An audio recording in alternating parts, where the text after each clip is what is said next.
আজকে বার্সা স্পানিওলের ম্যাচের পরে এটা অফিসিয়ালি হয়তো বা বলেই দেওয়া যায় যে টাইটেল রেস ইজ ওভার। লা লিগা আজকে ম্যাচের পরে টাইটেল রেসে রিয়াল মাদ্রিদ আর আসতে পারবে না বলেই মনে হয়, কারণ আর মাত্র 6-7টা ম্যাচ আছে, এরপরে টাইটেল লা লিগা শেষ। তো এখন যে পয়েন্ট আছে, 12 পয়েন্টের মতো গ্যাপ আছে, এই গ্যাপ আর মোটামুটি পূরণ করা প্রায় অসম্ভব। তো টাইটেল রেস ইজ ওভার।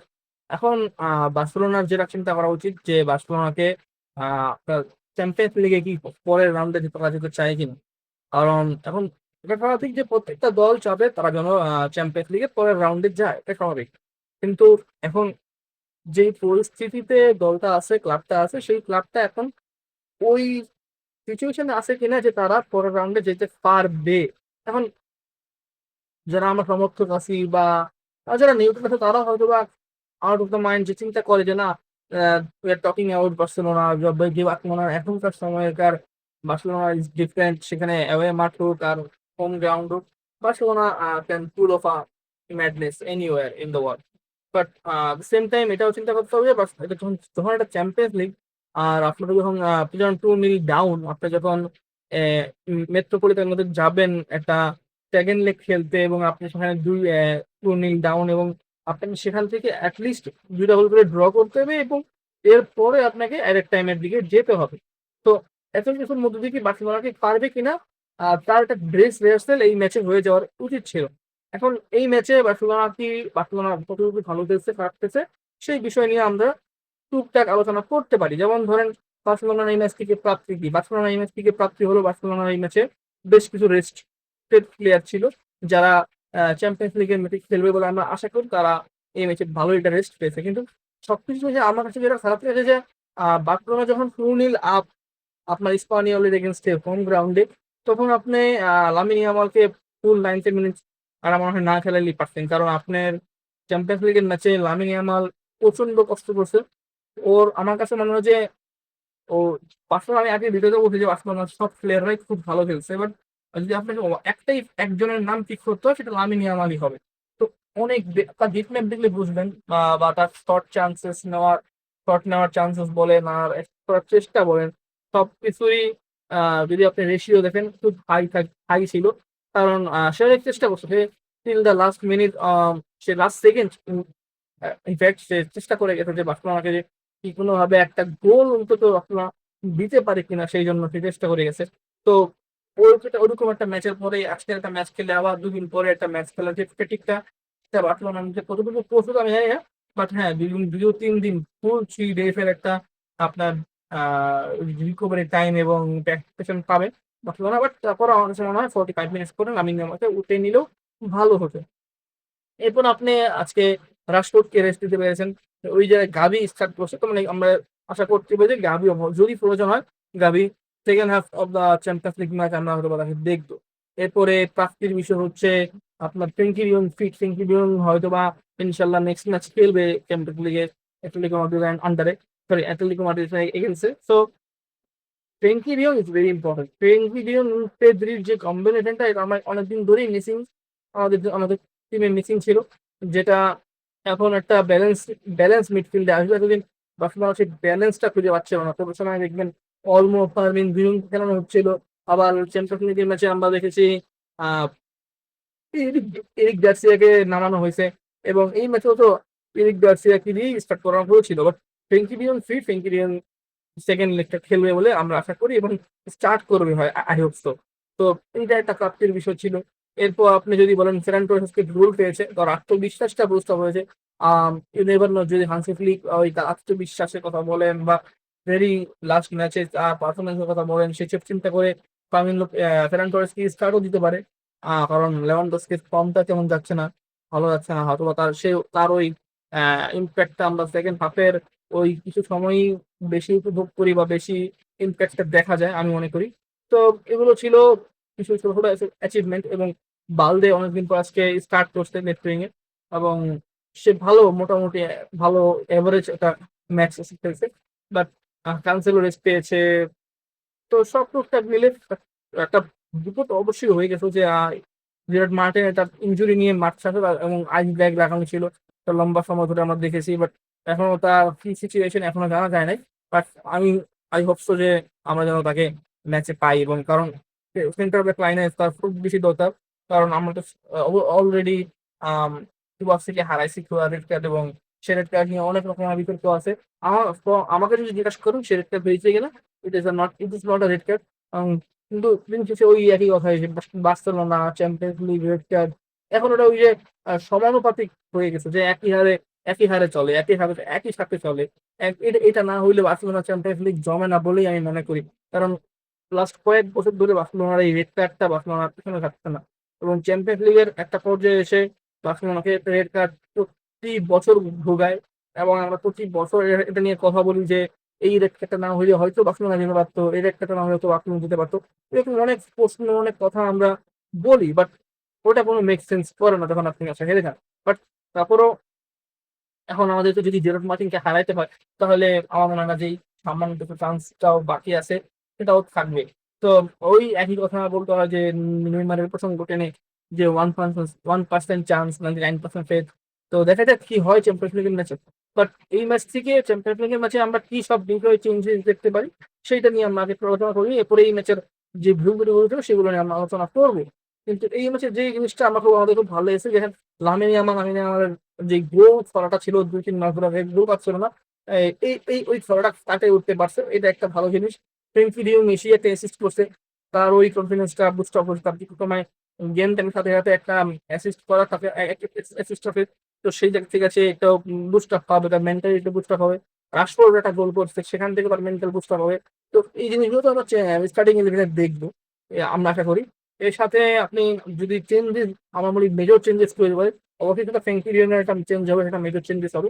এবং মেজর চেঞ্জেস এর মধ্যে ফোর্স করি একটা চেঞ্জ হবে, যেটা হলো সুপারসির পরিবর্তে আমার মনে হয় আর আমাকে স্টার্ট করানো হবে। বাট আমাকে যদি বলেন যে আমি আমার ব্যাক লাইন কিভাবে সাজাবো, তাহলে আমি লেফট ব্যাকে ক্যান্সেলোকে খেলাবো, লেফট সেন্টার ব্যাকে আমি জেরার্ড মার্টিনকে খেলাবো, এবং রাইট সেন্টার ব্যাকে আমি ইরিক গার্সিয়াকে খেলাবো, এবং রাইট রাইট ব্যাকে আমি কুন্ডাকে খেলাবো। এটা হবে আমার ব্যাক লাইন, আমার পার্সোনাল ব্যাক লাইন, যেটা আমি মনে করি যে হান্সি ফ্লিক করে যাওয়া উচিত। কারণ আমরা জানি যে আরাহোর ওই মিস্টেক গুলো খুব ভারী হয়ে যায়। কারণ লা লিগায় যখন একটা মিস্টেক করেন, তখন আপনাকে হয়তো বা কিছু করা মাসুল দিতে হয় না, বাট আপনি যখন একটা ডু অর ডাই সিচুয়েশনে আছেন, তখন আপনি যদি দেখুন ছোটখাটো ভুল করেন, বাট অফসাইড আপনি যদি আপনাকে আবার যদি বিট হয়ে যায় এবং সেখান থেকে যদি গোল হয়, তাহলে কিন্তু বার্সেলোনার চান্স সেখানেই মারা যাবে। তো এরকম পজিশনে আমি মনে করি না যে আরাওকে আমি এক্সপেক্ট করাইলাম। তো I would like to go with Eric Garcia. এবং আমার ডিফেন্সিভ মিড তো অবশ্যই পেদ্রি এবং ফ্রেঙ্কি ডি জং, এবং অ্যাটাকিং মিডে আমি আমি মনে করি যে অলমো স্টার্ট করবে, এবং অলমোর স্টার্ট করা উচিত। কারণ অলমোর লাস্ট ম্যাচটা ভালোই গিয়েছিল চ্যাম্পিয়ন্স লিগে।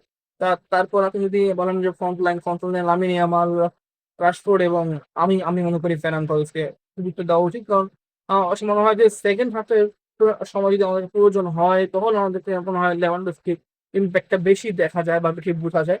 তো আমি ওই সব চিন্তা করেই লেভানডস্কিকে সেকেন্ড হাফের জন্য রেখে স্টার্টটা আমি ফেরান টরেসকে দিয়ে করাবো। এটা আমার ওপিনিয়ন। আমি পার্সোনালি মনে করি যে although his chances of percentage of chances এটা খুবই লো, বাট তারপরেও যে আপনার যেহেতু প্লেয়ারটা মাত্র একটা 2টা গোল পাইছে, এবং একটা টাচ সে দেখে পেয়েছেন, কাজটা আমার মনে হয় কন্টিনিউ করতে দেওয়া উচিত। আমার যদি খারাপ মনে হতো, আমার সেকেন্ড হাফে চেঞ্জ করতেই পারবো। তো এটা হচ্ছে আমার কথা। এবার আসি যে এই ম্যাচে আমরা কি ভুল করছি, যেটা আমার চ্যাম্পিয়ন্স লিগের ম্যাচে স্বপ্নেও করতে পারবো না। হ্যাঁ, এই ম্যাচে স্পানিওল ফার্স্ট হাফে ঠিকই তেমন কিছু খেলতে পারে নাই, এবং ফার্স্ট হাফে শুরু শুরু 15-20 মিনিট বার্সেলোনাকে খুব স্লো এবং লেজি অফ দ্য বল মনে হয়েছে। কারণ বার্সেলোনা দেখছিল খুব আরাম আয়েশ করি ম্যাচে যেন শেষ করতে পারে, কারণ চ্যাম্পিয়ন্স লিগের ম্যাচে হয়তো বা এই কোশ্চেনটা করি। বার্সেলোনা স্টার্টটা খুব লেজি করছিল, জেনুইনলি বার্সেলোনা এত লেজি স্টার্ট সাধারণত দেয় না। বাট তারপরেও তারা আজকে একটা লেজি স্টার্ট দিছে, এবং বলগুলো একটু স্লোলি মুভ করতেছিল, কোনো পেস ছিল না গেমে।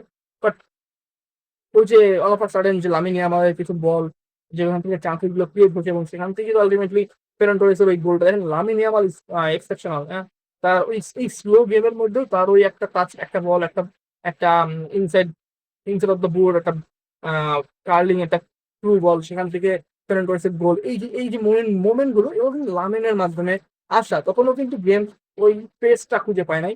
এরপরে আস্তে আস্তে বার্সেলোনা যখন গেমে আরো প্রোগ্রেস করছে, এরপরে বার্সেলোনা এই যে গেমের যে পেসটা সেটা বোঝা গেছে এবং সেখানে সেই পেসের থ্রুতেই কিন্তু সেকেন্ড গোলটা ফেরান টরেস পেয়েছে এবং সেটা কিন্তু অবশ্যই একটা কর্নার ছিল আর সেই কর্নার জন্য কিন্তু বার্সেলোনা যেই অ্যাপ্রোচ ছিল অ্যাপ্রোচে গিয়েছিল বার্সেলোনা যেই কর্নারটা অ্যাচিভ থেকে বাংলাদেশ বার্সেলোনার গোলটা হয়েছিল সেখানেও কিন্তু ওই তখন কিন্তু বার্সেলোনার গেমে একটা পেস ছিল ওই পেসটা তখন বোঝা গেছে বাট সেকেন্ড হাফে বার্সেলোনা ওয়াজ টোটালি ডিসমেন্টাল প্রথম কিছু মিনিট এবং প্রথম কিছু মিনিট বার্সেলোনা ডিসমেন্টাল ছিল এবং মাঝের কিছু কিছু সময় মনে হচ্ছে বার্সেলোনা ওই পজিশন হারাচ্ছিল বেশি বেশি পজিশন হারাচ্ছিল এবং বল নিতে গিয়ে আনসাকসেসফুল বেশি বেশি হচ্ছিল ডিফেন্সে ডিফেন্সে আনসাকসেসফুল আর ট্যাকেল বলেন আনসাকসেসফুল রিকভারি বলেন পার্সেন্টেজ অনেক বেশি যেটা প্রবাসীর কথা বলেন বা আপনি আহ এরিক গার্সিয়া তখন ওই আপনার কি বলে যে মার্টিনকে ওঠানোর পরে এরিক গার্সিয়া সেন্টার ব্যাক পজিশনে খেলে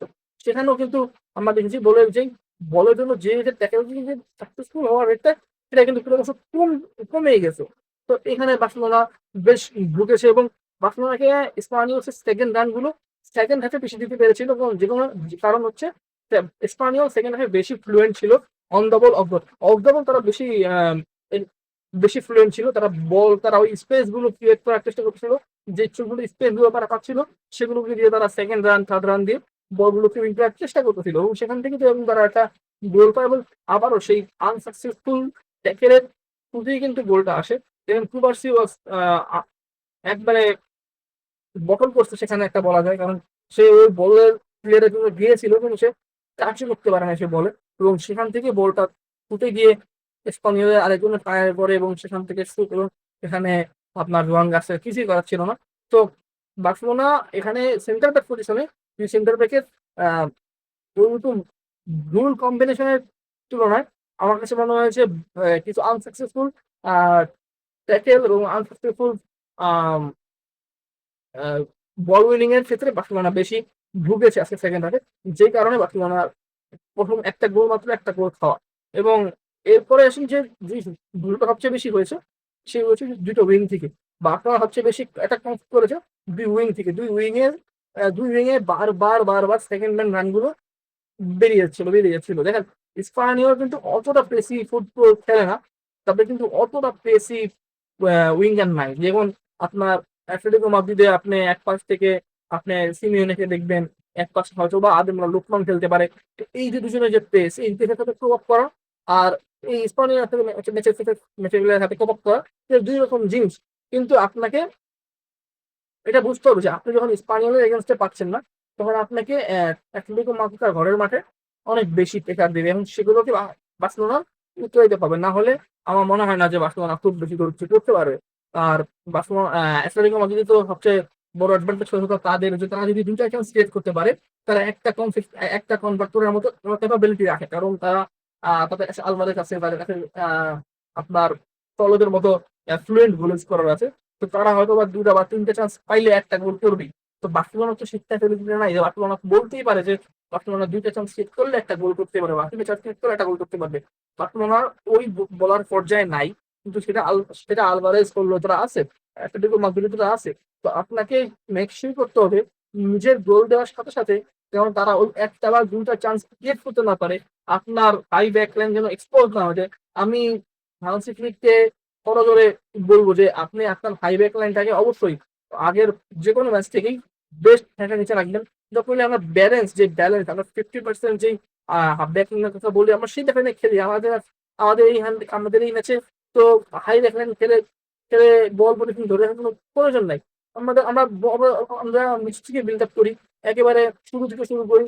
দেন প্রোগ্রেস করি বলগুলোকে নিয়ে আমরা হয়তো হ্যাঁ অফ দ্য বল আমরা সেটা উপরে উঠি বাট আমরা যখন বেসিক স্ট্রাকচার দেখবো তখন আমরা হয়তো আমরা চেষ্টা করি যে ডিফেন্সের এই ম্যাচটা চিহ্ন অন্তত নিচে রাখতে যেন আমরা অফসাইড ট্র্যাপটা না করি ট্র্যাপ করলেও আগের যে কোনো ম্যাচের তুলনায় আমরা যেন টাইট নিচে নামাই আনি কারণ এই অফসাইড ট্র্যাপ বিট করার মতো যথেষ্ট ক্যাপাবিলিটি আপনার অ্যাটলেটিকো মাদ্রিদের উইঙ্গারের কাছে অ্যাটলিস্ট তো আছে তো আমার কাছে মনে হয় যে এই সব জিনিসগুলো যদি বার্সেলোনা দিতে পারে সেই 1% চান্সটা হয়তো বা 100% পর্যন্ত হইতে পারে কারণ আমরা জানি যে চ্যাম্পিয়ন্স লিগ এবং অ্যাটলেটিকো মাদ্রিদ প্রচুর গঠন করছে বটল জবসের অনেক রকম গল্প আমরা শুনতে পারবো বাট সেটুকু একটা গল্পের আশাই হয়তো বার্সেলোনা ফ্যানরা থাকবে আমরা থাকবো তো দেখা যাক কি হয় এই ছিল আজকে ভিডিও। কেমন লেগেছে জানাবেন। ভালো থাকবেন। ধন্যবাদ। আসসালামু আলাইকুম।